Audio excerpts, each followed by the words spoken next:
additional reason is that looking at the database layer, we can proactively identify workloads and patterns, how we can improve behavior and patterns and workloads in the database. I mean, reliability, scalability, cost optimization, DR approach, backups, recoveries, how data is saved, how data is secured, etc. How monitoring of database is different from other things. Database servers usually are servers that have key metrics like CPU utilization, memory allocation, storage allocation, IOPS, but in addition, database servers are processing requests, queries, right? And we want to know how long it takes query and how often we run the query in the database, and to know what is average rows return on each query, for example. In addition, usually databases are related to execution plan. It means it's some algorithms the database know how to parse and execute the query. And usually it doesn't matter which kind of database, it very depends on statistics. Statistics in the language of databases is distribution and histogram of data, tables, indexes, different segments of data. And one of the reasons why we want to monitor database, make sure that statistics is up to date.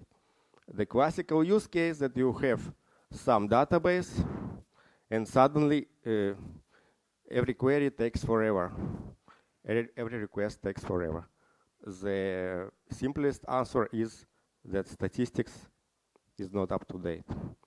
Another reason why we want to monitor databases, to care about backups and recovery, to make sure that we have enough information to restore database in case of some disaster. Another reason to monitor databases, in case we have read replicas, like a solution for offload of data, or read replicas like solution for DR, disaster recovery. And we want to measure distance, the lag, between read replicas and master database. What is the difference between monitoring on-prem and cloud environments for databases? Usually, when we are working in cloud environment, we have pre-integrated and ready instruments, tools, and services to measure database and to see how good it is running. On the other hand, we have set of proprietary tools and maybe scripts that we are running for on-prem environments, and usually we have kind of fusion. We want to extrapolate once we have some great dashboard or approach, let's say in the cloud, we're trying to implement it using open source or some scripts and scriptology and languages. And on contrary, once we have something good, open source utility, I'm happy to implement it for cloud environments as well.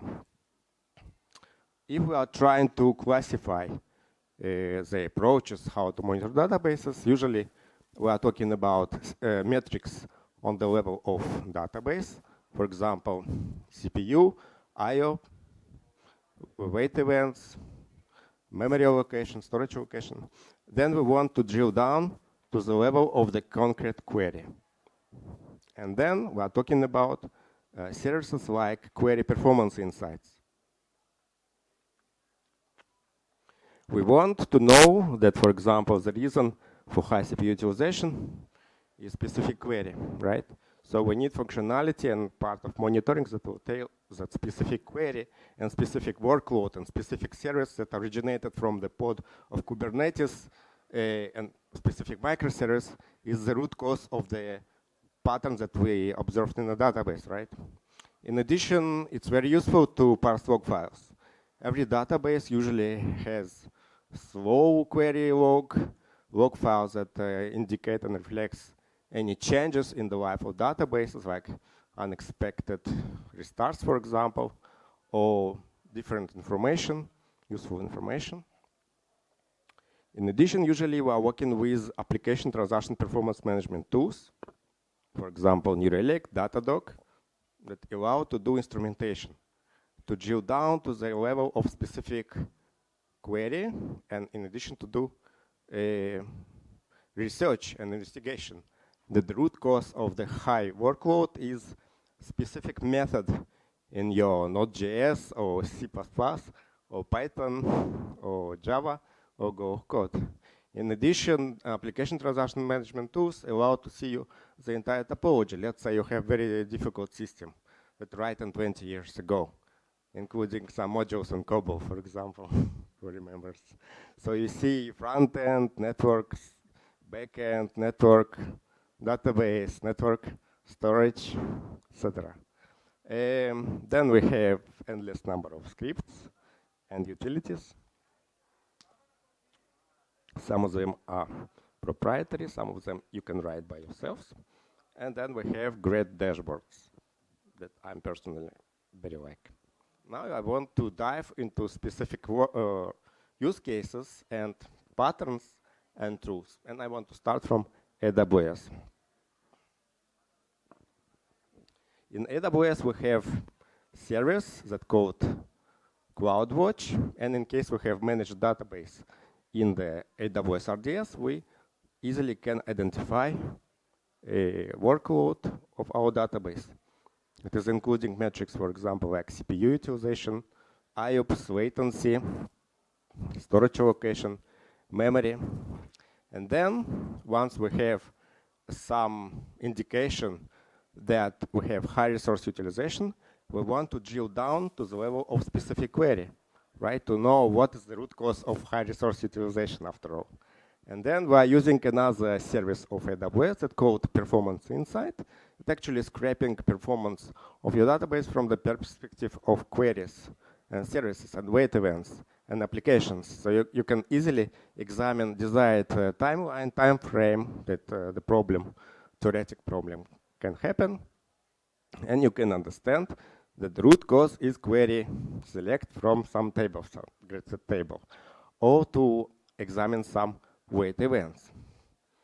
Let's consider some use case. This is a dashboard from AWS RDS Performance Insights. And it tells us that from one hand, we have database that has 63% CPU, which is not so high.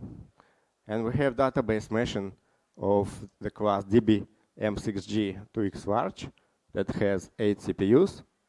From the other hand, we have some red indicator.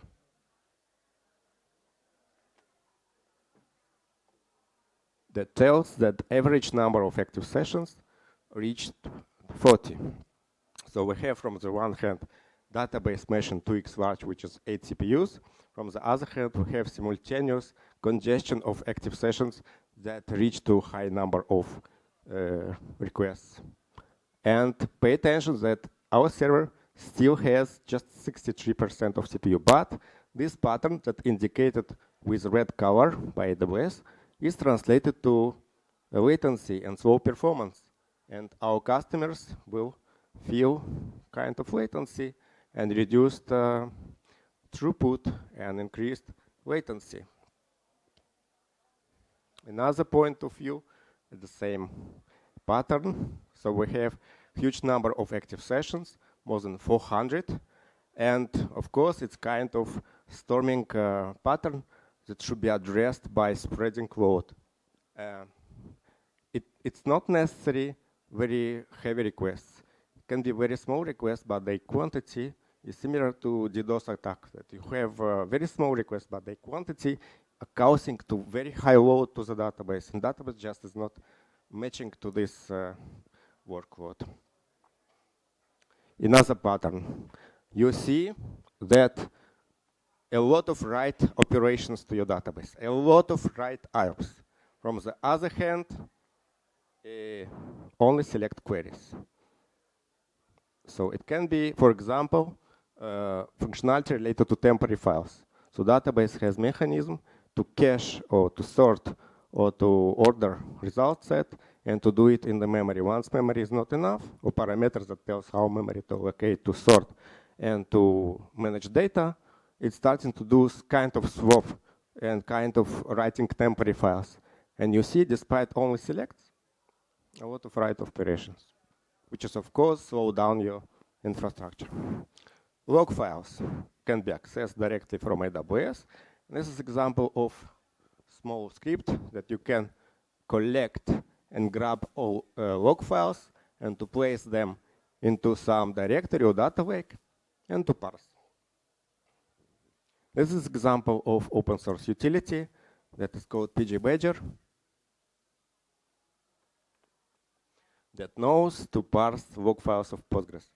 It's very straightforward, easy to use, an example of very effective tools that you can use in your work. It doesn't matter even format of log files and trace files, because after all, it's kind of unstructured information that you want to present its insights in form of HTML reports. For example, long running queries, frequently running queries, ratio between different queries, and you will understand the patterns of your applications or applications of your architecture, and maybe potentially to change it and to refactor. Similarly, we have metrics in GCP that allow to see and examine CPU utilization, different metrics, and drill down to the level of specific queries. Let's go to GCP Query Insights. And pay attention that you see exact text of the queries and average execution time in the milliseconds, how many each query run, and you have average rows returned. For example, let's consider use case.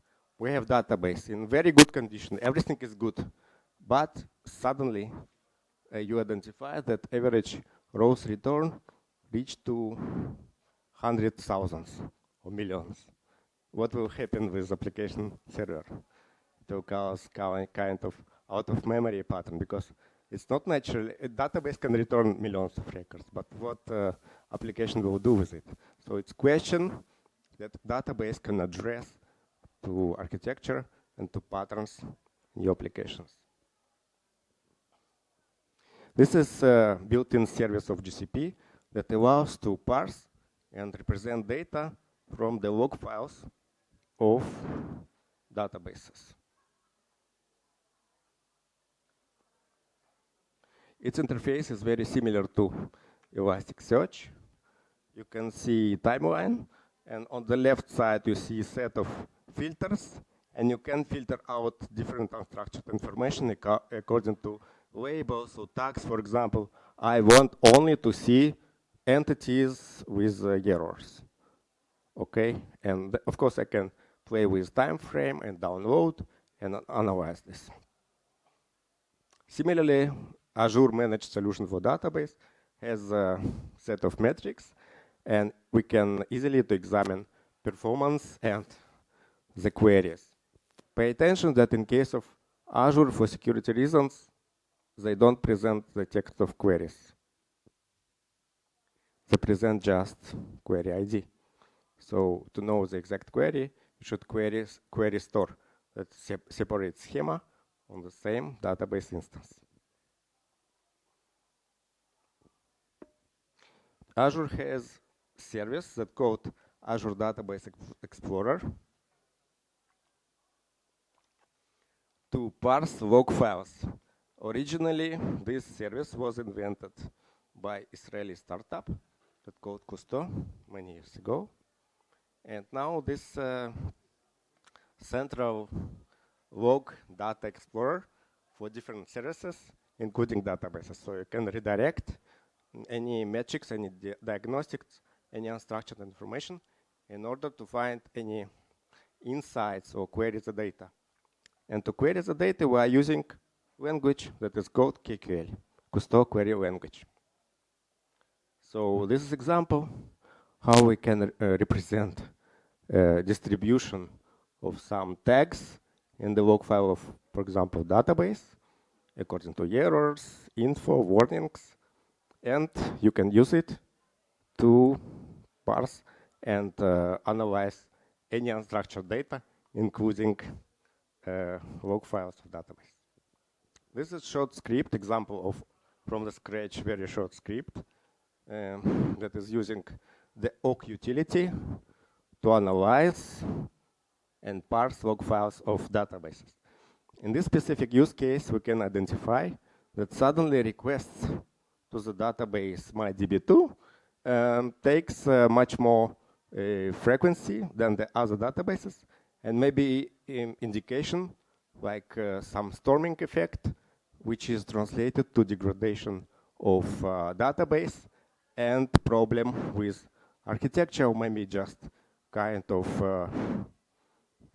crypto mining effect that reach our database. So this approach is acceptable, and you can use proprietary scripts as well. This is another example of managed solution for database for MongoDB. This is Atlas.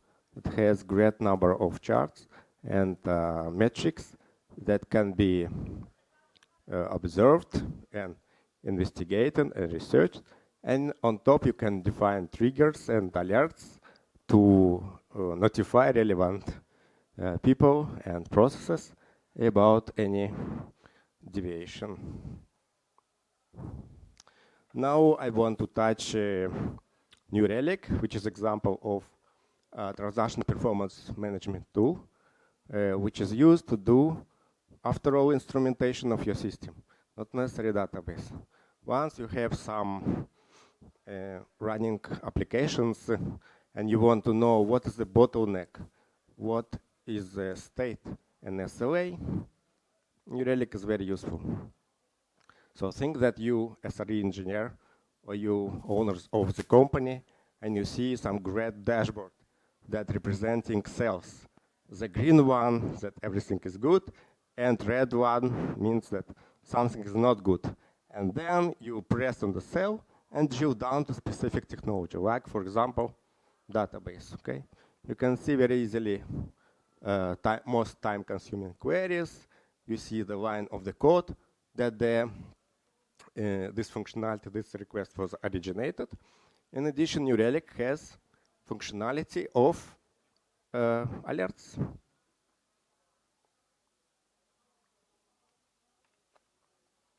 We see static threshold type.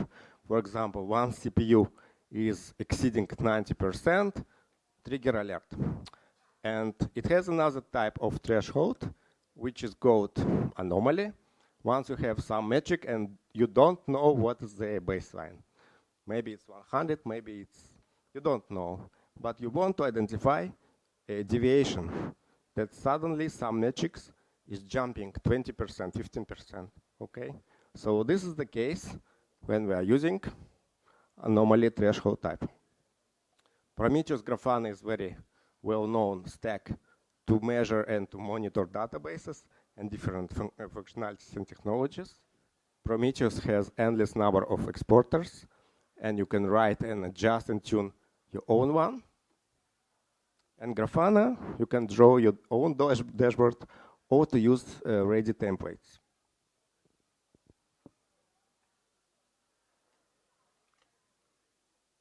Now I want to represent you examples of scripts that you can write by yourself and to adjust to your concrete company. And this is example of, I call it proactive Postgres database performance scanner. It's actually example of bash script that has set of checks.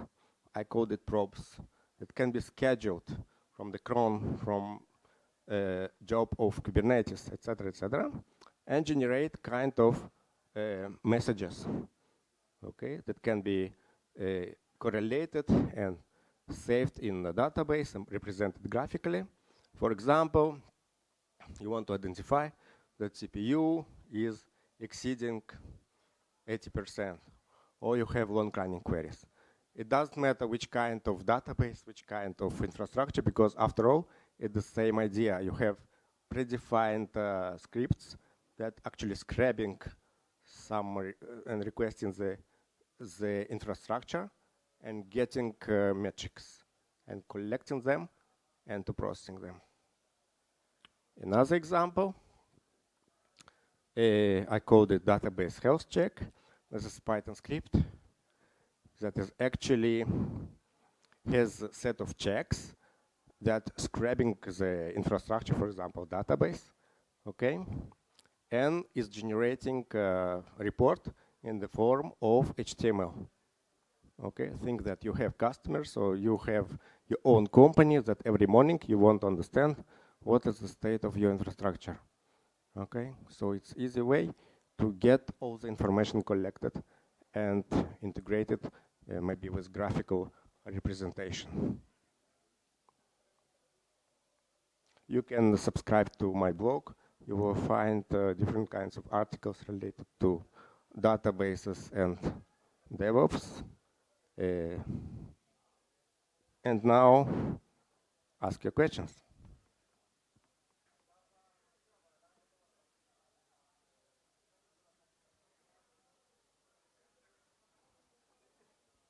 No questions. So just one more use case, very interesting use case. Think that you have database instance that you see that all metrics are good. And it has very high load, CPU utilization very high, and all requests are very slow. And throughput is very bad, and huge latency. And once you identify queries, all the queries are very short. All requests are very short. But still, database is not working, and you don't know what to do. Then you are checking write types, read types, because after all, the nature of every database is files data.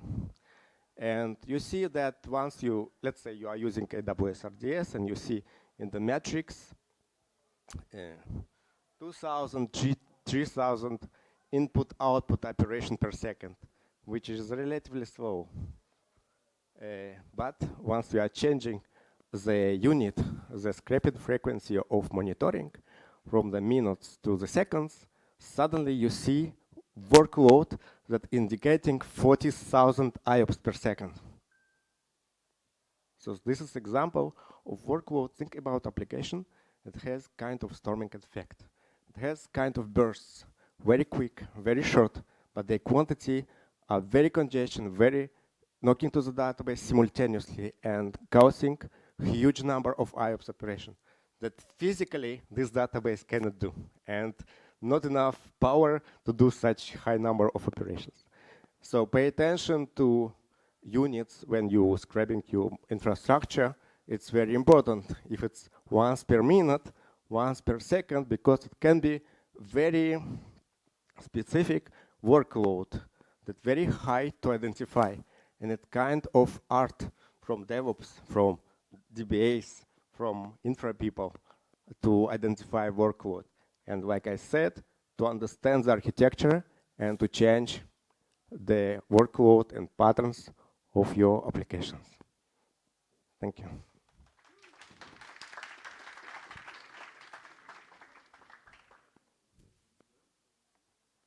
Please. Want to ask questions, right?